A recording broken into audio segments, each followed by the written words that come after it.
بھئی اللہ کے نبی پر درود بھی پڑھنے کا اللہ نے حکم دیا ہے اور سلام بھی پڑھنے کا حکم دیا ہے۔ مسلمان پر فرض ہے، فرض کیا کہہ رہا ہوں؟ فرض ہے نبی پر درود بھی پڑھنا، نبی پر سلام پڑھنا۔ قسم ہے اللہ کی، مسلمان پر فرض ہے نماز میں، اگر نہیں پڑھتا تو نماز ہی نہیں ہوتی۔ نبی پر درود و سلام نہیں پڑھتا تو نماز نہیں ہوتی، فرض ہے یہ نہیں کہ پڑھ لو تو ٹھیک ہے، نہ پڑھو تو نہ صحیح۔ درود و سلام پڑھنا نبی پر فرض ہے، نماز نہیں ہوتی اس کے بغیر۔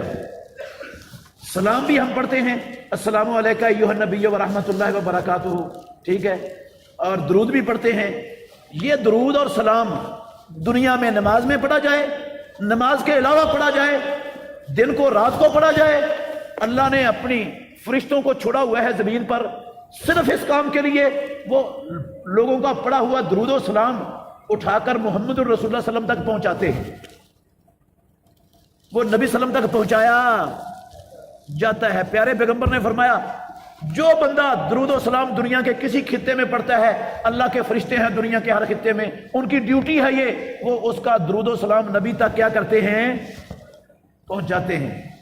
یہ حدیثیں تو صحیح ہیں، لیکن جن حدیث میں یہ آیا ہے، ایسی بھی حدیث ہیں کہ جو میری قبر پر آ کر پڑھتا ہے میں خود سنتا ہوں، اور بعض روایتوں میں آتا ہے کہ جو درود پڑھتا ہے میں اس کا جواب بھی دیتا ہوں۔ یہ سننے والا اور جواب دینے والا، یہ کوئی ایک سند بھی دنیا میں صحیح موجود نہیں ہے۔ اس حوالے سے موضوع گڑھی ہوئی اور بہت انتہائی ضعیف روایتیں ہیں جو کسی کام کی نہیں، جس پر سارے محدثین کا اتفاق ہے کہ یہ سننے والی اور جواب دینے والی کوئی روایت صحیح نہیں ہے، پہنچانے والی روایتیں صحیح ہیں، فرشتے پہنچاتے ہیں بس۔